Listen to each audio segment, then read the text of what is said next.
Desde Panamá hasta México. Sígale el pulso a la información mesoamericana desde la visión de los movimientos sociales. Informativo Voces Nuestras, una producción de la Asociación Voces Nuestras. Muy buenos días, buenas tardes y buenas noches a todas y todos quienes nos sintonizan en cualquier rincón de Mesoamérica y el mundo. Qué gusto darle la bienvenida a una nueva emisión del informativo mesoamericano Voces Nuestras. Como siempre, empezamos enviando un fuerte abrazo a las y los corresponsales que con su compromiso hacen posible cada semana esta ventana de resistencia, luchas y digna rabia. Hoy tenemos una hora cargada de noticias de actualidad y de las historias que no nos cuentan en otros lados, esas voces que se levantan con alegría y rebeldía, porque en este espacio seguimos apostando por la dignidad, la justicia y por la verdad. Para ustedes que nos escuchan en radios comunitarias y también en nuestras plataformas digitales, nos encanta saber que somos parte de sus días. Recuerden que el resto de la semana también seguimos en contacto en las redes sociales. Nos encuentran en Facebook, Instagram y TikTok como Voces Nuestras. Estos son los titulares de la emisión número 861. En Panamá, organizaciones y gremios rechazan reforma a la Caja del Seguro Social. En Honduras, alarmante aumento de feminicidios durante enero y febrero de este año. En Costa Rica, sectores académicos denuncian la participación del país en deportaciones de migrantes desde los Estados Unidos. En El Salvador, el gobierno persigue a defensores de derechos humanos con detenciones arbitrarias y allanamientos. En Nicaragua, personas expertas de la ONU acusan al ejército nicaragüense de participar en crímenes de lesa humanidad. En México, Campeche despenaliza el aborto hasta las 12 semanas y se suma a la lista de estados que garantizan este derecho. En Costa Rica, organizaciones LGBTIQ denuncian exclusión y retrocesos en derechos humanos en Casa Presidencial. En Guatemala, Floreceremos, un memorial virtual en honor a las víctimas del genocidio. Y en El Salvador, reformas a la ley penal juvenil proponen encarcelar a adolescentes en centros penales para adultos. Nos unen nuestros territorios, nuestras historias, nuestras culturas. Informativo mesoamericano, Voces Nuestras. Alerta: Guatemala, El Salvador, Honduras, Nicaragua, Mesoamérica está en riesgo. En Nicaragua se han reducido los espacios para la participación social y política en franco deterioro de la democracia. El actual gobierno ha instalado un régimen que ha ido cooptando todas las instituciones públicas, al punto de promover una reforma constitucional que garantiza la concentración del poder en los actuales gobernantes. El cierre de espacios democráticos ha implicado también criminalización contra aquellas personas que alzan su voz y señalan los abusos del poder político. Congregaciones religiosas, activistas, estudiantes, mujeres, periodistas, todos aquellos que han decidido señalar estos abusos han tenido que salir al exilio para garantizar su vida y la de su familia. A algunos incluso se les ha retirado su nacionalidad. Mesoamérica está en riesgo. Urge crear un ambiente propicio para la defensa de los derechos. En Panamá, la Asamblea Nacional de Panamá avanza en el proyecto de ley 163, que reforma la Caja del Seguro Social, sin tomar en cuenta las propuestas de los sindicatos, gremios docentes y estudiantiles. En respuesta, las calles han sido escenario de fuertes protestas que han enfrentado represión y criminalización por parte del gobierno. El pueblo panameño denuncia que esta reforma precariza aún más el sistema de pensiones y advierte que, si se aprueba, no descartan una huelga nacional. Nos amplía la información Dania Betsy Batista Guevara desde Radio Temblor Internacional en Panamá. Organizaciones panameñas se mantienen vigilantes en la Asamblea Nacional contra el proyecto 163. Hace unos días la Asamblea Nacional aprobó en primer debate las reformas a la Caja del Seguro Social, conocido como el proyecto de ley 163. Mientras tanto, organizaciones sindicales, docentes, estudiantes universitarios y sociedad civil han estado manifestándose afuera de la Asamblea con piqueteos, concentraciones y marchas, solicitando a los órganos ejecutivo y legislativo que tomen en cuenta las propuestas presentadas por sus organizaciones meses atrás en las mesas de trabajo y que las mismas no han sido consideradas para las reformas.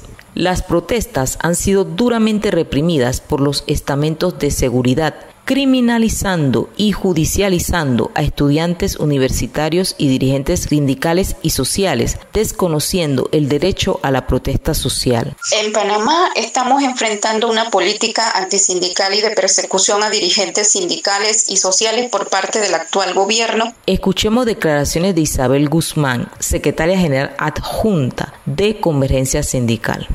El movimiento sindical de Panamá ha rechazado esta propuesta de reformas a la seguridad social impulsada por el Ejecutivo. Reformas que, pese a que hemos solicitado instalar una mesa tripartita que nos lleve a encontrar una propuesta que favorezca a la población, no se han cumplido con las normas mínimas del diálogo social. Todo lo contrario, la propuesta gubernamental se orienta hacia la privatización de los fondos de reservas de la Caja de Seguro Social, la captura de la gobernanza de la institución a través de la limitación de la participación de los sindicatos en la junta directiva y el incremento de los poderes discrecionales del director, la migración hacia un modelo de cuentas individuales, la reducción de la tasa de reemplazo y el aumento de cuotas y de edad de jubilación, medidas que afectan directamente a la población trabajadora. La oposición de los sindicatos a esta propuesta gubernamental ha desatado una serie de declaraciones despectivas, ofensivas y discriminatorias por parte del presidente contra los sindicatos y sus dirigentes, y esto ha desatado constantes amenazas que en las últimas semanas han pasado a acciones represivas y violentas por parte de la Policía Nacional. Denunciamos que las acciones contra la libertad sindical que ejerce el actual régimen en Panamá abarcan a todo el movimiento sindical del país. El arresto de trabajadores del Suntrac tras una protesta pacífica de volanteo, el cierre de cuentas de este sindicato, la judicialización a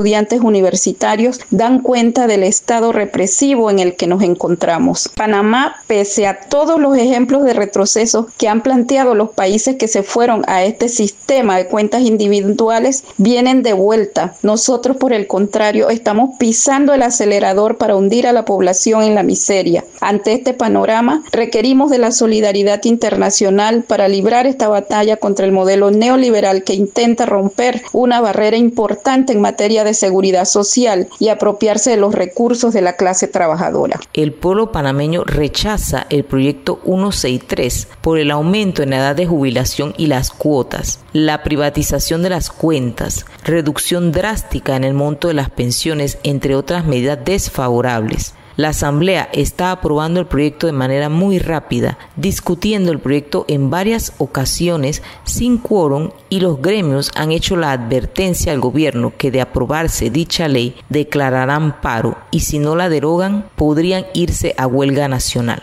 Desde Panamá, soy Tania Betsy Batista Guevara, de Radio Temblor Internacional, para el informativo Voces Nuestras.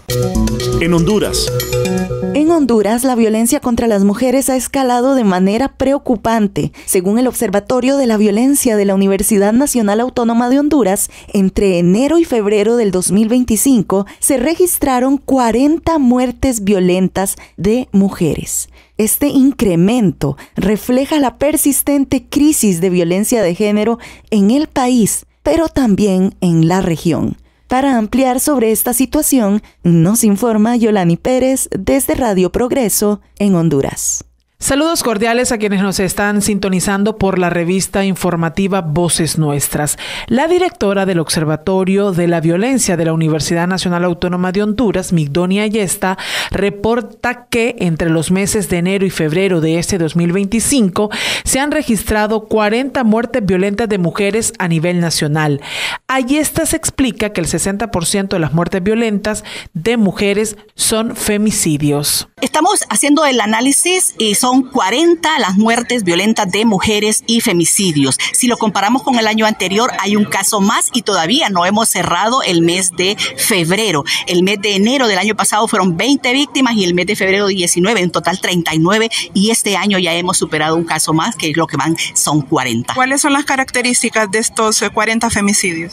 Odio, desprecio, el hecho de que sus cuerpos están expuestos en los espacios públicos, que son los hombres los que están quitándole la vida, con características claras de femicidio. En promedio son el 60% son femicidios, y esto hace que esa violencia que tiene que ver con las relaciones desiguales de poder, donde los hombres le están quitando la vida a las mujeres porque creen que son los dueños de esos cuerpos, del pensamiento y del comportamiento, que primero las enamoran, las agreden y luego las matan. Ese es el problema que tenemos en Honduras. Ahora, ¿cuál es la zona del país donde las mujeres están enfrentando mayores casos de violencia? San Pedro Sula, Tegucigalpa, Tocoa y ahora Catacamas, Danlí, Juticalpa son esos municipios que presentan mayor violencia. Pero si ustedes lo analizan, todo tiene que ver con mucho de la presencia del narcotráfico en esa zona, porque el narcotráfico también genera violencia contra las mujeres. Es decir, que podríamos estar hablando del término de femicidio por conexión. Sin duda son femicidios con el tema de el crimen organizado, porque los femicidios por conexión tienen que ver con que yo entro en la línea de fuego para defender a otra mujer, pero esas las mujeres, porque se enamoran de un narco, porque el narco quiere que viva con ellos y si no lo aceptan lo matan. Todas esas dinámicas tienen que ver con el narcotráfico, pero también con la extorsión y todo lo que tiene que ver con esos temas que tiene que ver con la producción de coca, el microtráfico de drogas. Recordemos que además de esta violencia de género, otra realidad grave que enfrentan las mujeres es la impunidad que rodea estos asesinatos y que se convierte también en la posibilidad de que se repitan. Desde Radio Progreso en Honduras, un reporte de Yolani Pérez. Aquí se escuchan las voces de las mujeres y hombres que construyen Mesoamérica día a día. Informativo Voces Nuestras. Estoy cansada. Hablemos claro, sea cual sea la razón. Si te forzaron a tener relaciones sexuales, si el condón se rompió durante la relación sexual, si no te sentís segura, vos podés, y es tu derecho, solicitar anticoncepción de emergencia en EVAIS, farmacias, clínicas privadas, atención de urgencias, etc. Yo creo que es nuestro derecho a la prevención sin juicios. Parece mentira. Es un mundo de hombres todavía. Prevención sin prejuicios. Un mensaje de la Colectiva por el Derecho a Decidir. Ustedes para afuera su camino. En Costa Rica, sectores académicos costarricenses expresaron su profunda preocupación por la participación del gobierno de Costa Rica en la política migratoria de los Estados Unidos, tras la llegada de personas migrantes deportadas bajo la figura del tercer país seguro. A través de un comunicado, organizaciones académicas y de derechos humanos denunciaron la falta de transparencia y coordinación del gobierno costarricense, poniendo en riesgo los derechos humanos de las personas afectadas. Para mí es un gran honor, un enorme placer personal también, señor secretario, la visita de una persona de tantísimo nivel de nuestro principal aliado, los Estados Unidos de América, don Marco Rubio. Creo que la relación entre ambas naciones es una relación fuerte en la que estamos de acuerdo qué es lo que queremos para nuestros pueblos. Logramos en esta reunión esbozar la ruta de colaboración continua con la nueva administración. Creo que logramos acuerdos importantes en el tema de migración ilegal. Entendemos que Costa Rica, como una de las sociedades más prósperas de América Latina, es un destino de migración. Entendemos también que tenemos que fortalecer la lucha contra el crimen organizado internacional Muchas gracias, señor presidente. Un placer, un honor estar con ustedes. Gracias por ese recibimiento en este país amigo y aliado de Estados Unidos, con el cual compartimos tantas cosas en común, incluso los valores, nuestras historias y nuestros pueblos. Aquí también hay un gran número de ciudadanos norteamericanos que se han decidido mudar y vivir y creo que es un testamento de la seguridad y la estabilidad de esta república. Ella se ve bonita, que a veces le vaya mal. Recientemente el gobierno de Costa Rica recibió un segundo vuelo con personas migrantes deportadas desde los Estados Unidos, sin brindar detalles sobre los acuerdos con las autoridades estadounidenses. De acuerdo con la información, el primer vuelo de deportación se realizó el 20 de febrero de este año, con 135 personas a bordo, de las cuales 65 eran menores de edad, y algunas de ellas estaban en condición de vulnerabilidad, por ejemplo, mujeres embarazadas y personas adultas mayores. Varios sectores de la sociedad civil han resaltado la preocupante falta de claridad sobre los procedimientos migratorios aplicados a estas personas, lo que podría generar precedentes negativos para el país. Asimismo, se señala que la llegada apresurada de estos grupos de personas migrantes ha evidenciado la ausencia de coordinación interinstitucional, especialmente con instituciones encargadas de la protección de los derechos de poblaciones específicas como la niñez y adolescencia o las mujeres y las personas con discapacidad. Nadie es ilegal. Aquí nadie es ilegal. En un comunicado público, el sector académico instó al gobierno costarricense a detener estas deportaciones y a cumplir con los tratados internacionales de derechos humanos, como el principio de no-refoulement, que prohíbe la expulsión de personas a países donde su vida o su libertad corra peligro. Además, alertan sobre el enorme riesgo de que Costa Rica se convierta en un enclave carcelario dentro de la política migratoria de Estados Unidos, vulnerando la tradición histórica de acogida y respeto a los derechos humanos que ha caracterizado al país. El comunicado exige al gobierno costarricense que brinde información clara sobre los compromisos asumidos con respecto a la recepción de estas personas migrantes y que se garantice el respeto a los derechos fundamentales en todo el proceso. Desde la Asociación Voces Nuestras en San José, Costa Rica, esta es la información. El arroz viene de China, fina, la pizza italiana. Tu Dios es judío, mi música es negra, mexicana, la novela de la suegra. Los números árabes, la democracia griega. Las cosas traspasan las fronteras, los humanos estancados en trincheras mentales. Prisioneros de territorios banales. Hace rato que somos lo mismo, dando vueltas en un mismo abismo. Nadie es ilegal. En El Salvador. En El Salvador, la represión contra las personas defensoras de derechos humanos continúa. El 25 de febrero fue detenido de forma arbitraria uno de los voceros de la Unidad de Defensa de Derechos Humanos y Comunitarios después de presentar denuncias justamente sobre otras detenciones ilegales.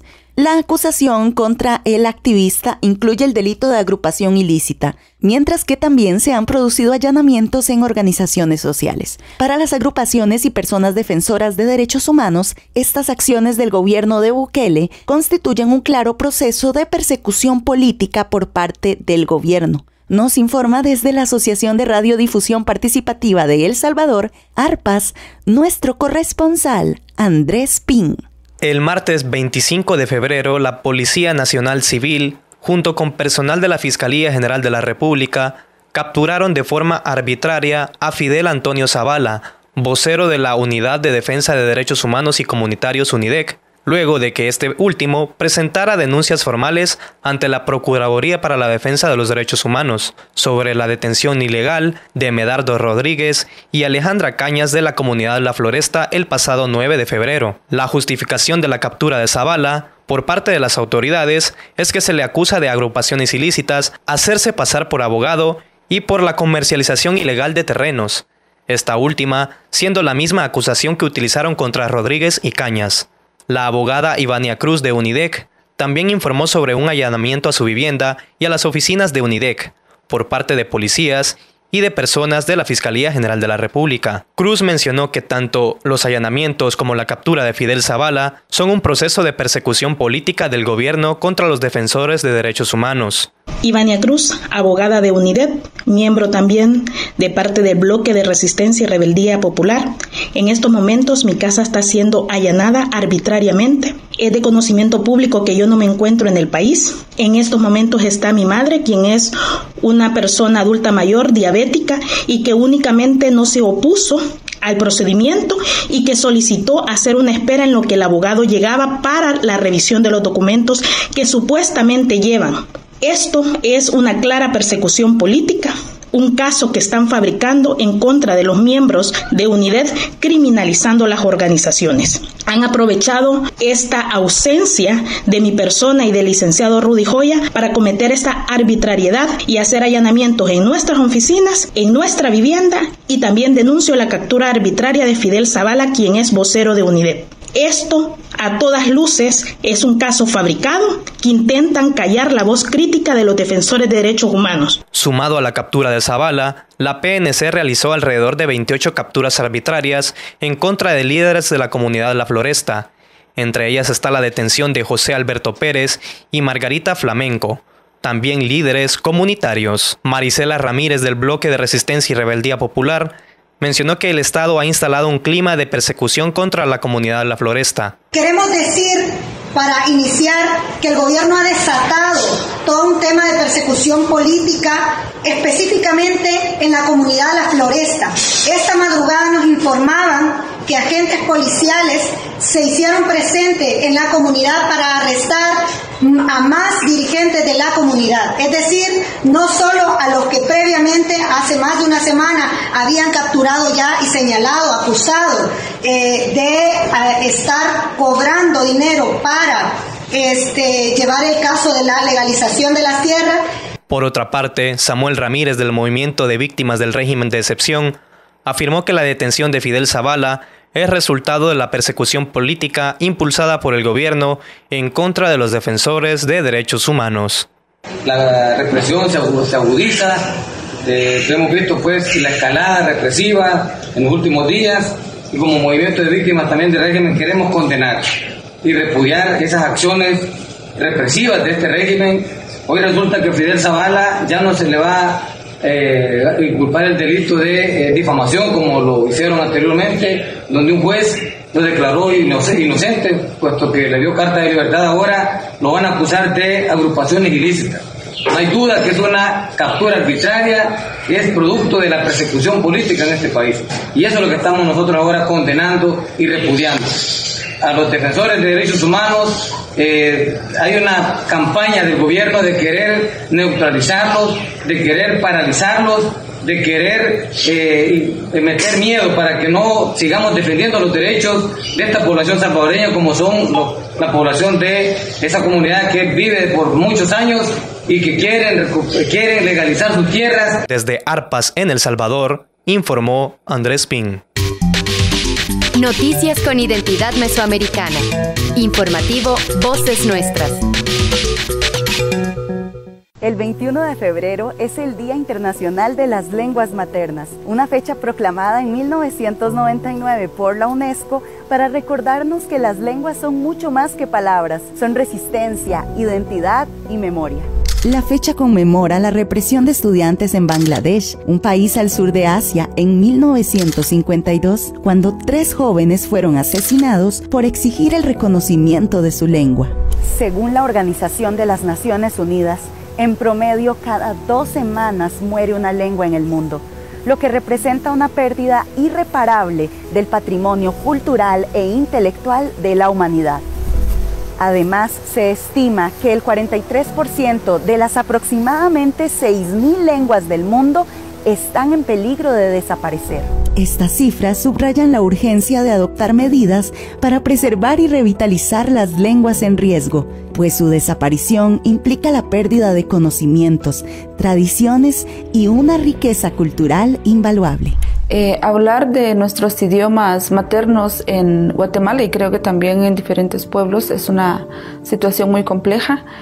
Actualmente Si nosotros evaluamos, analizamos en la coyuntura en las escuelas, pues la mayoría de niños hablan el idioma español o el castellano, ¿no? La juventud ya no quiere hablar nuestro idioma. Muchos dicen, no, es una pena hablar mi idioma porque se van a burlar de mí. Los padres o el núcleo familiar también ha decidido como decir, bueno, mejor le enseño el castellano, no solo el idioma, porque no queremos que enfrente este tipo de discriminación en los diferentes espacios, porque justamente el tema de discriminación, el racismo en contra de los pueblos indígenas o de las personas que dominamos nuestro idioma, usamos nuestra indumentaria, pues también se origina desde las escuelas, ¿no? Entonces, lamentablemente, en muchos pueblos y exclusivamente el idioma Akchi, poco a poco se ha ido como deteriorando porque la práctica ya no se está llevando, ya no se fortalece en muchos espacios. Sin embargo, también hay una lucha constante de los pueblos para que la educación sea bilingüe en el idioma materno y también en el castellano. Es importante que nosotros como bribris permanezcamos que conservemos nuestra lengua, porque es nuestra identidad. La lengua materna de nuestros ancestros se está perdiendo. Si nuestra lengua materna se pierde, perdemos nuestro clan, que es la identidad principal, la que nos identifica como indígenas bribri dentro de los territorios. Por eso el recuperar las tierras, ahí recuperamos nuestra lengua y nuestra espiritualidad ancestral. Según el informe Latinoamérica Indígena en el siglo XXI del Banco Mundial, 1 de cada 5 pueblos indígenas en América Latina ha perdido su idioma nativo. Además, el Atlas Latinoamericano de Lenguas Indígenas en Peligro de Desaparición de la Secretaría General Iberoamericana advierte que el 38.4% de las 556 lenguas indígenas de la región están en riesgo de desaparecer. Sin acciones urgentes para su conservación, revitalización y promoción, la pérdida de conocimientos ancestrales y patrimonio cultural será irreversible. Pues para mantener un poco el idioma bribri, pues creo que es importante la educación propia, personal, que empieza desde nuestros hogares, con los padres y las madres. Cuando digo esta palabra personal, pues me refiero a los hogares bribris de cada comunidad, de cada sector, de cada familia, de cada clan, en conversar con los niños desde muy niños, enseñarles el idioma bribri. ¿Por qué es importante que sigan hablando? Porque es una identidad propia, personal, de la cultura bribri, que representa nuestra cosmovisión. Entonces, la importancia también es de enseñarles a los niños que sí tenemos un idioma, que nuestra autenticidad es nuestro idioma, nuestras prácticas ancestrales, el uso de nuestra indumentaria, que va relacionado, es un conjunto de saberes, ¿verdad? Y pues también se ha venido trabajando entre políticas públicas para poder exigirle a los estados, a los gobiernos, que los idiomas también deben de permanecer porque es la identidad de los pueblos. La lucha feminista y decolonial también implica la defensa de las lenguas indígenas y afrocaribeñas, como el mayagna, el misquito, el garífuna y el criollo, fundamentales para preservar el patrimonio cultural, la memoria histórica y la identidad de los pueblos en Centroamérica. La lengua no se ha desaparecido gracias a las familias que con solo hablarlo resisten en casas, en espacios públicos y obviamente desde nuestra territorialidad, porque la lengua es nuestra forma de identidad, nuestra forma de comunicarnos. Entonces la lengua misquita pues no está en desaparición. Al contrario, resistimos dentro de un modelo colonial que no reconoce la multietnicidad y la etnicidad del Caribe, ¿verdad? Porque aunque en Nicaragua esté el Caribe y dentro del Caribe hay una ley de autonomía, muchas veces nos exigen o nos forman en el castellano cuando no es nuestra lengua materna. Creo que hay mucho que hacer, pero sí es reconocer el arduo labor, el arduo trabajo que hacen los padres, familias de los territorios en seguir enseñando su lengua materna para seguir haciendo resistencia. Porque quien conoce su historia y sabe de dónde viene, sabe quién es, y tenemos que sentirnos muy orgullosos de ser multiétnicos y también pluricultural. Cuando desaparece una lengua, se pierde una forma única de entender el mundo, junto con un valioso legado cultural e intelectual de la humanidad. Por eso, cada 21 de febrero celebramos la resiliencia lingüística y cultural de Centroamérica. Esta es una producción de la Asociación Puntos de Encuentro y de Calle. En Nicaragua. El Grupo de Personas Expertas en Derechos Humanos de las Naciones Unidas presentó su tercer informe sobre Nicaragua, en el que señalan la participación del ejército en crímenes de lesa humanidad cometidos durante las protestas antigubernamentales del 2018. El informe presentado ante el Consejo de Derechos Humanos de la ONU indica que el jefe del ejército habría ordenado la intervención de las fuerzas militares junto con la Policía Nacional y grupos armados progubernamentales, conocidos como paramilitares, en la represión violenta que se dio contra la población. El grupo tiene ahora motivos razonables para creer que, junto con la Policía Nacional y grupos armados progubernamentales, el ejército nicaragüense cometió ejecuciones extrajudiciales en el contexto de las protestas masivas del 2018, señala el documento. Según Demetrio Romeo, de la Red Internacional de Derechos Humanos de América Latina, la participación del ejército nicaragüense en estos crímenes podría ser juzgada a nivel internacional.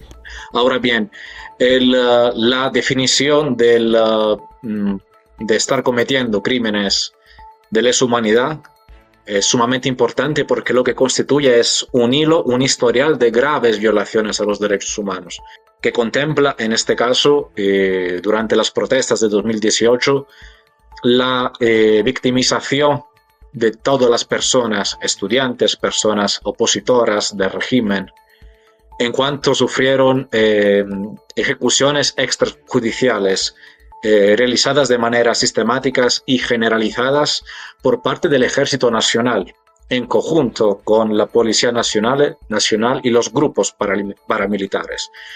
Es un detalle muy importante porque esto significa que el Ejército Nacional estuvo involucrado en un área de seguridad pública que no le compete y además utilizando un uso indebido de la fuerza pública para violentar lo que es el derecho a la reunión pacífica, lo que es el derecho a la libertad de expresión, lo que es el derecho a participar en los asuntos públicos del país, de una manera que no le corresponde porque terminó, en lugar de dispersar las manifestaciones con un uso que sería permitido solamente en casos de violencia, y sabemos que estas manifestaciones fueron manifestaciones pacíficas, el uso de la fuerza pública para reprimir manifestaciones pacíficas a través del uso de armas letales constituye una grave violación de derechos humanos y el uso sistemático implica un crimen de lesa humanidad. Quiero recordar un punto. Los crímenes de lesa humanidad están definidos bajo el marco del derecho penal internacional. O sea, a incumplir los estándares internacionales no es el Estado de Nicaragua. Las personas perpetradoras de esos crímenes son directamente las personas particulares, son los altos cargos del Estado. Además, personas expertas en derechos humanos expresaron su preocupación por la nueva Constitución de Nicaragua, que centraliza todo el poder en manos de la pareja presidencial y refuerza el control absoluto de la dictadura sobre la población. Más que una constitución, es un decreto real. Representa la muerte del Estado de Derecho en Nicaragua. afirmó el alemán Jan Michael Simon, quien concluyó que el Estado de Nicaragua y el gobernante del partido sandinista se han fusionado para formar una maquinaria de represión. En México, el Congreso del Estado de Campeche aprobó el 24 de febrero, con 31 votos a favor y 4 en contra, la despenalización del aborto hasta la semana 12 de gestación. Con esta decisión se convierte en el estado número 22 de México que garantiza el derecho a decidir. La reforma incluyó modificaciones a los artículos 157 y 158 del Código Penal del Estado, estableciendo penas más severas para quienes obliguen a una mujer a abortar en contra de su voluntad. Para conocer más detalles sobre esta decisión y sus implicaciones, Leticia Hernández de Radio Guayacocotla nos envía el reporte desde México. ¿Cómo están, amigos y amigas? En este informativo Voces Nuestras, les saludo desde México y les quiero compartir la siguiente información. Campeche se convirtió en el estado 22 del país en despenalizar el aborto, luego de que la 64 legislatura estatal lo aprobó por mayoría. El Congreso estatal informó que se legisló en favor de la salud física y mental de las mujeres y personas gestantes que por diversas circunstancias decidan interrumpir de forma voluntaria su embarazo antes de las 12 semanas. Para tener más información, platicamos con Liliana, una de las colectivas del estado de Campeche. ¿Qué significa para las mujeres, no solo de Campeche, sino que también de México, el hecho que se haya despenalizado el aborto? Soy Liliana Lomelí, hago parte de la Red MI. Somos una organización feminista con más de 15 años de trabajo en la promoción y defensa de los derechos de las mujeres, de las niñas, los niños en el estado de Campeche y en la península de Yucatán. Y bueno, nosotras formamos parte también de este grupo de trabajo que permitió lograr la despenalización del aborto en el estado de Campeche. Y bueno, justo estamos muy contentas. Y despenalizar el aborto para nosotras significa que las mujeres, las niñas y las personas con capacidad de gestar que decidan interrumpir un embarazo no sean criminalizadas ni perseguidas legalmente por ello, ¿no?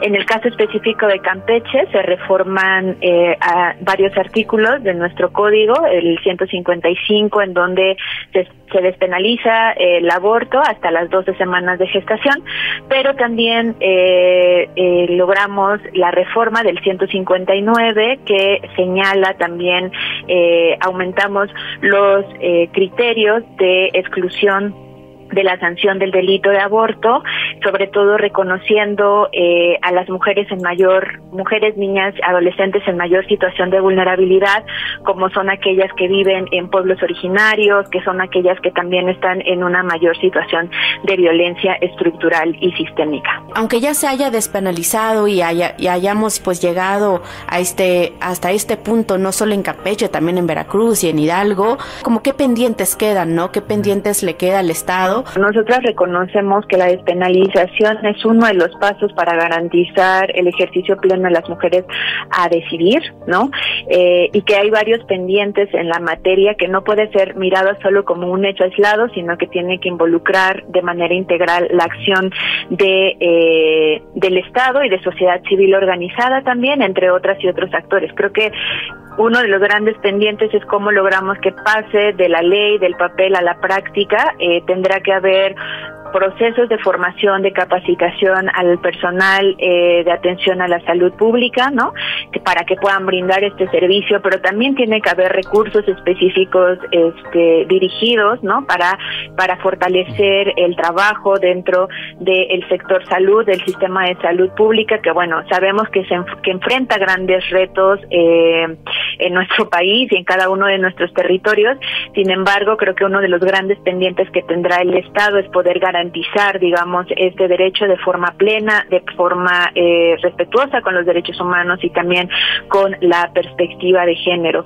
Sobre todo el llamado tendrá que ser a estos espacios, donde el Estado tiene una obligación fundamental en los entornos donde hay un mayor nivel de vulnerabilidad, donde también no poder dejar pasar el tema de las mujeres de pueblos originarios, las mujeres en situación de movilidad, ¿no? Como son las mujeres migrantes, que también ahí hay un gran pendiente para poder atender y garantizar que ellas puedan acceder a un aborto de forma segura. Sabemos los retos que enfrentamos, pero el llamado siempre es a la construcción de colectividad, a la organización de manera como muy puntual y sobre todo al seguir exigiendo pues las garantías plenas de esta reforma. Para Radio Guayacocotla se despide Leticia Hernández para el informativo Voces Nuestras. Nos unen nuestros territorios, nuestras historias, nuestras culturas. Informativo Mesoamericano, Voces Nuestras. Alerta: Guatemala, El Salvador, Honduras, Nicaragua, Mesoamérica está en riesgo. Honduras ha pasado por varias crisis político-institucionales en los últimos años, lo que ha profundizado la compleja situación de derechos humanos que se vive actualmente. En Honduras prevalecen situaciones o problemas estructurales como la pobreza, la desigualdad, la conflictividad social y territorial, la lucha por la tierra y los derechos ambientales, que, sumados al impacto del narcotráfico y la impunidad, influyen en la poca garantía que hay sobre los derechos humanos. Si bien el gobierno ha tomado algunas medidas para afrontar esta situación, aún se requiere mayor compromiso para garantizar la protección integral de todas las personas y en especial para aquellos que defienden los derechos humanos. Mesoamérica está en riesgo. Urge crear un ambiente propicio para la defensa de los derechos. En Costa Rica, representantes de las organizaciones IRCA Casa Abierta, Transvida, Sigualar Hombres Trans Costa Rica y Orgullo Costa Rica participaron este miércoles 26 de febrero en una reunión convocada por Casa Presidencial en el marco de la mesa de trabajo del Consejo Presidencial Social. Durante el encuentro, las organizaciones presentaron un comunicado público en el que expresaron su preocupación por la exclusión de otras organizaciones que no fueron convocadas al espacio y además denunciaron los graves retrocesos en políticas de inclusión y protección para la comunidad LGBTIQA+ en el país. Las y los representantes de las organizaciones enfatizaron que su participación en esta reunión no representa un respaldo al gobierno actual, sino una acción urgente para visibilizar las demandas de la población diversa de Costa Rica en ese espacio. En el documento presentado señalaron que la actual administración ha impulsado políticas y discursos de odio que han debilitado la protección de sus derechos, afectando principalmente a las niñeces y adolescencias sexualmente diversas. Guillermo Matute, presidente de Sigualar, participó en la reunión y hoy nos comenta sobre las exigencias expuestas por las organizaciones. Dentro de las principales exigencias estuvo el restablecimiento del programa de afectividad y sexualidad del Ministerio de Educación Pública y el del protocolo anti-bullying para la población LGBTIQA+, porque esto deja a muchas personas jóvenes sin mecanismos de protección contra la discriminación y la violencia. También el reconocimiento legal del género de las personas trans en los documentos oficiales, ya que esto sí está establecido desde la OCE 24, pero no se ha hecho efectivo en el país. También exigimos políticas de salud integrales para la atención de personas de la comunidad diversa, especialmente en las personas trans, ¿verdad? Que se necesita todo un seguimiento de diferentes áreas de salud. Y también exigimos espacios de las organizaciones LGBTIQA+ en espacios de toma de decisiones. Las organizaciones también exigieron medidas concretas e inmediatas para revertir todos los retrocesos en materia de derechos humanos y exigieron acciones urgentes para garantizar la dignidad e igualdad de todas las personas en el país. Nos amplía Kerlin Obando, representante de la organización Transvida. Actualmente las organizaciones de sociedad civil nos encontramos muy preocupadas por todo el contexto del gobierno. Para que se respeten los derechos de la comunidad LGBTIQ+, se deben de respetar primero desde el gobierno los lineamientos, protocolos que ya han sido aprobados, que de hecho estos lineamientos y estos protocolos han tenido la presencia y la participación de las organizaciones de sociedad civil. Entonces, como organizaciones de sociedad civil, lo que nos preocupa y lo que solicitamos al gobierno es sentirnos incluidas dentro de una agenda política no excluidas, y que todos los lineamientos y todos los protocolos que en el pasado fueron trabajados, socializados y aprobados se mantengan. No se pueden quitar los derechos de las personas y no se puede seguir violentando la vida, las vivencias de las personas del colectivo LGBTIQ+, y la revolución de los derechos humanos, la revolución trans es continua. Seguiremos manifestándonos si nos sentimos violentadas, y ahorita el trabajo de las organizaciones de sociedad civil tiene un papel muy importante dentro de la sociedad. La reunión evidenció la profunda preocupación de las organizaciones defensoras de derechos humanos y la necesidad urgente de una mayor apertura en los espacios de diálogo. La comunidad LGBTIQA+ sigue exigiendo acciones concretas que garanticen su seguridad, inclusión y respeto dentro de la sociedad costarricense. En Guatemala. En la Oficina de Derechos Humanos del Arzobispado de Guatemala, ODAG, presentó el relanzamiento de Floreceremos, un memorial que honra la memoria de las víctimas del genocidio en Guatemala. En este evento también se dio a conocer el libro Memoria, Víctimas de Genocidio, disponible para descarga digital a través de un código QR.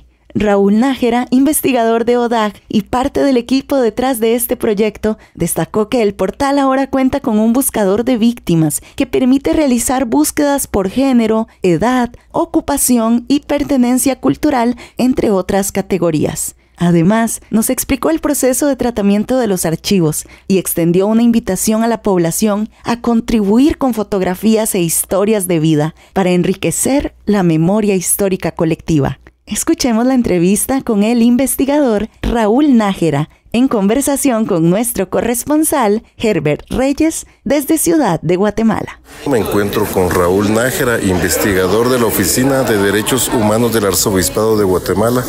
Nos comenta en este momento que el 25 de febrero pasado se inauguró y relanzó el portal virtual Floreceremos, memorial virtual de víctimas del genocidio en Guatemala. Raúl, ¿qué importancia tiene para la sociedad guatemalteca que este portal esté habilitado? Bueno, la importancia radica en primer lugar en que la población o la sociedad en general en cualquier parte del mundo podrá acceder a un sitio virtual en el cual encuentra parte de la historia de Guatemala, referida a la guerra que ocurrió entre 1960 y 1996.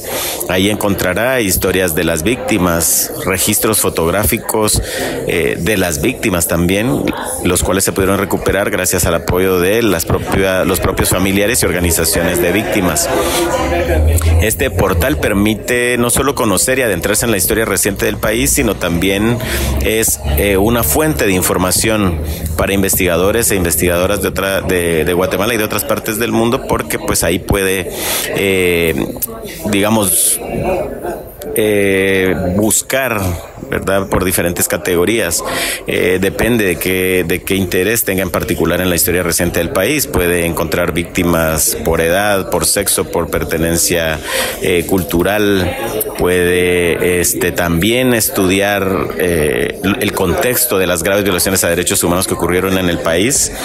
Y además es un recurso pedagógico para las nuevas generaciones, en el sentido de que tienen acceso a la historia desde el punto de vista de las víctimas, que rescatan el lado humano de las víctimas, rescatan la importancia que tenían las víctimas para sus familias, para sus comunidades, el papel relevante que pudieron haber jugado en aquel contexto, en luchas sociales, por ejemplo, o en la vida comunitaria de los pueblos. Por lo tanto, el acceso a esa información le permite a los pueblos del mundo y a las nuevas generaciones acercarse a las perspectivas de lucha de los pueblos, a las cosmovisiones de los pueblos mayas del país, a las luchas sociales también. Entonces, con esto lo que aporta este memorial virtual al conseguir ese acercamiento con la población, a los pueblos del mundo, es también colocarse como un instrumento de disputa del relato y de la memoria colectiva de los pueblos ante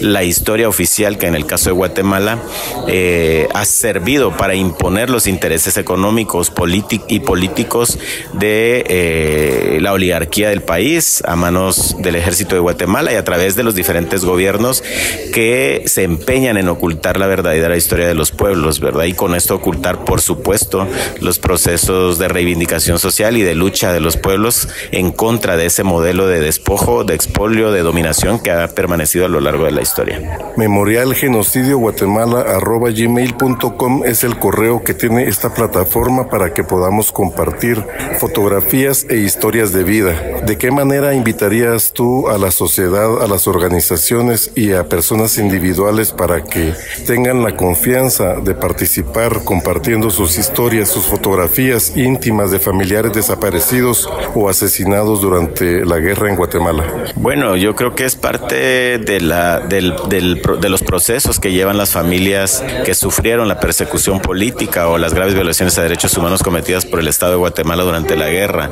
Es decir, hay un compromiso histórico de las familias, de la sociedad y del Estado, por supuesto, en recuperar la memoria colectiva. Creo que el memorial hace una invitación, ¿verdad?, a que nuestras historias particulares se unan a las historias de otros y de otras, a las historias colectivas, y nos invita a que la historia de lo que nos sucedió a nosotros con las fotografías de nuestros familiares termine o ayude a armar el rompecabezas que está inconcluso sobre la historia reciente de este país. Por lo tanto, la invitación es a que lo hagan. La información que se comparte pues es información que es archivada y clasificada por el equipo de profesionales de la Oficina de Derechos Humanos del Arzobispado. Es resguardada también, por supuesto que va a ser pública, pero esos archivos son resguardados en el área de defensa de la dignidad humana de la oficina. Y el tratamiento que se le da es un tratamiento sustentado en el respeto a la dignidad de la memoria de las víctimas. Por lo tanto, se tiene mucho cuidado en cómo contar la historia que nosotros estamos poniendo en manos del equipo de la Oficina de Derechos Humanos del Arzobispado. Se tiene mucho respeto en contarla de la manera fiel como la trasladan los familiares, y creo que es importante también dar a conocer lo que nos pasó como individuos, como personas, como familias, con la intención de que esto sea una lección para que pues esas graves violaciones nunca más vuelvan a ocurrirle a ninguna familia en ninguna parte de Guatemala ni del mundo. Para el informativo mesoamericano Voces Nuestras, reportó desde la ciudad de Guatemala Herbert Reyes. En El Salvador. En El Salvador, las recientes reformas a la Ley Penal Juvenil proponen la reclusión de personas menores de edad en centros penitenciarios para adultos. Esto obviamente pone en riesgo su derecho a la reeducación, la presunción de inocencia y la igualdad ante la ley. Estas reformas se suman a otras decisiones del gobierno de Bukele que han sido calificadas como retrocesos significativos en materia de derechos humanos. Las cárceles en El Salvador actualmente enfrentan graves problemas de hacinamiento y violaciones constantes a los derechos humanos, lo que pondría a las personas menores de edad en una situación de altísimo riesgo, afectando su salud física y emocional en una etapa que es clave en su desarrollo. Nos informa Mónica Rodríguez desde Bálsamo Radio TV. Las recientes reformas a la Ley Penal Juvenil en El Salvador proponen recluir a adolescentes en centros penales para adultos. La organización de sociedad civil Cristosal rechaza la violación al artículo 35 de la Constitución de la República y al régimen especial que asiste a las personas adolescentes que incurren en responsabilidad penal al vulnerar su derecho a la reeducación, integración familiar y social, así como la vulneración a los derechos a la presunción de inocencia y la igualdad ante la ley. Así lo explicó Zaira Navas, jefa jurídica de Estado de Derecho y Seguridad de esta organización. Este gobierno viene haciendo reformas a las leyes en materia penal juvenil desde el 2022. Ya tenemos en El Salvador un retroceso bien importante en materia de meter a la cárcel a personas jóvenes, incluso niños y niñas. Antes no se podía hacer esto desde los 12 años.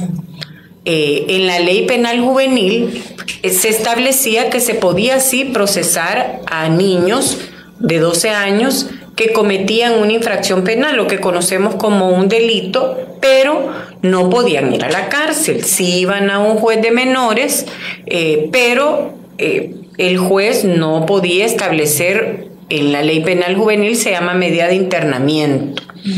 Pero hicieron una reforma antes de estas reformas en la que se estableció que sí pueden ir a la cárcel. Eso es bien grave. Navas denunció el riesgo a la integridad física, emocional y mental de las personas adolescentes que sean recluidas en cárceles destinadas para personas adultas.